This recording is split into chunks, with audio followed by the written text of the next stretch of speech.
Greetings, everyone. I am Rob Priestley, the Vice Dean for Innovation at Princeton University, and I'd like to welcome you all back to the second day of Empower 2021, a conference celebrating Black academic entrepreneurship. I again would like to acknowledge the conference sponsors who have made this event possible.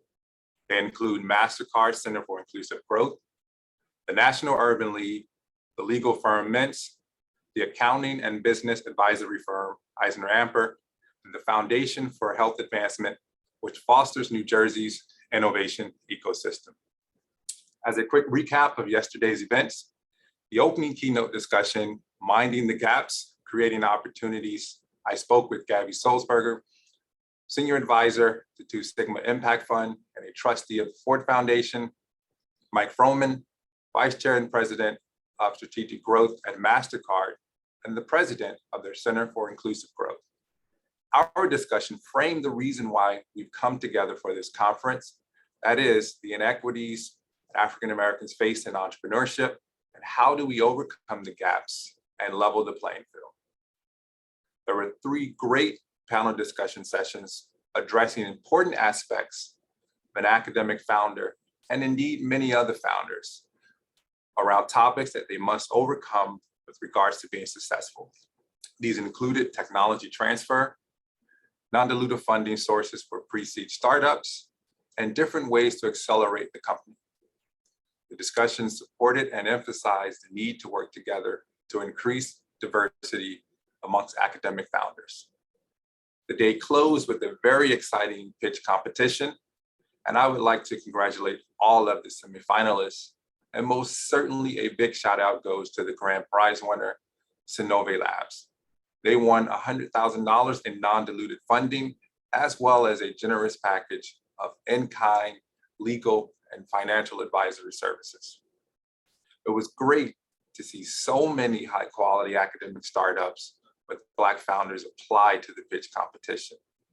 It was extremely difficult to select the finalists from so many high quality applications that we received. In the interest of getting strong Black academic startups funded as well as networked, we organized behind the scenes for all 15 of the semifinalists to have 4 one-on-one sessions with different funding groups. We most certainly look forward to hearing about the success of those meetings, whether they lead to funding or simply to advice and connections. All semifinalists would have benefited.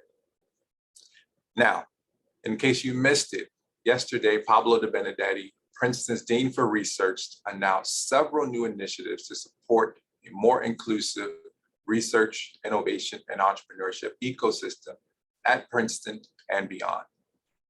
These initiatives add to the university's larger plan to combat inequities in our society.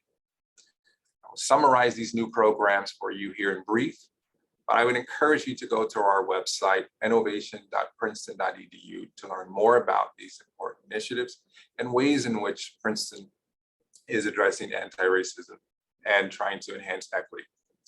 So first, we announced that Princeton is establishing a new innovation fund to support research collaborations between Princeton faculty and their colleagues at minority-serving institutions. These funds will be for the sciences, the engineering, the humanities, as well as the social sciences. Second, we announced a distinguished visiting public lecture series to bring underrepresented and inspirational figures to campus. In addition to a public lecture, there will also be small gatherings with graduate students and postdocs. Third, a new program was announced that will help to develop high-impact new ventures. START at Princeton, as it is called, is a new academic accelerator with a particular focus on underrepresented groups and entrepreneurship.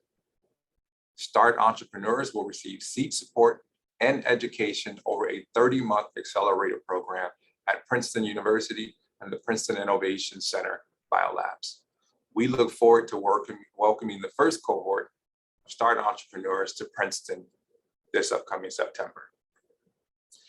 And finally, we announced an exciting, as well as discussion, that Princeton had been selected as the principal institution for a new National Science Foundation I-Core Hub. Our hub, termed the Northeast Hub, is a collaboration with many other institutions, including HBCUs, and already has a demonstrated commitment to inclusivity and diversity that will be maintained throughout the entire duration of the I-Core Hub. And now, looking forward to today's sessions, we have focused the content around supporting, funding, and accelerating academic startups. In the first session, which is a keynote session, Brent Henry will speak to Ken Chenault about leadership, the need for industry to help drive racial equity, as well as Ken's 1/10 initiative. The second session, which is also a keynote, will feature Professor Joe DeSimone of Stanford University. Professor DeSimone has had a distinguished academic career and a distinguished career as a successful founder and entrepreneur, having launched several unicorns based off on foundational academic research. Joe will share with us some keys to his entrepreneurial success and how diversity is embedded in all that he does. After these keynote sessions, we will have several more panels, including discussions amongst venture capitalists, giving their advice to founders, a conversation of how founders can use industry collaborations, which is a key component of academic research, to achieve success, and then a discussion amongst successful Black academic founders. There will also be a discussion about building Black entrepreneurial ecosystems that will bring together all of the conversations from today as well as yesterday. We'll also incorporate discussion about the ongoing impact of the race riots in Tulsa 100 years ago and what needs to be done now to rebuild Black Wall Street. We will then end and break into 17 different roundtable discussions about topics relevant to content over the past 2 days. Please take advantage of these discussion tables to connect with other participants, to brainstorm and create actionable items that can be done to continue to move forward in building inclusive ecosystems. You're welcome to stay in just one discussion table or jump around to different tables for conversation. Then finally, we're honored to have George T. French Jr., the president of Clark Atlanta University, close out the conference for us by speaking about what HBCUs and we, together as a community, can do to develop equitable access to entrepreneurial resources. We have a lot of great content planned for today. And so without further delay, please allow me to introduce Brent Henry, a member of the law firm Mintz and a former trustee of Princeton University, to introduce the first plenary session today. Due to a scheduling issue, this session has been pre-recorded, and so we will not have the opportunity to take questions live from the audience. So this video will run at approximately 11:15, so 2 minutes from now. Please stay tuned.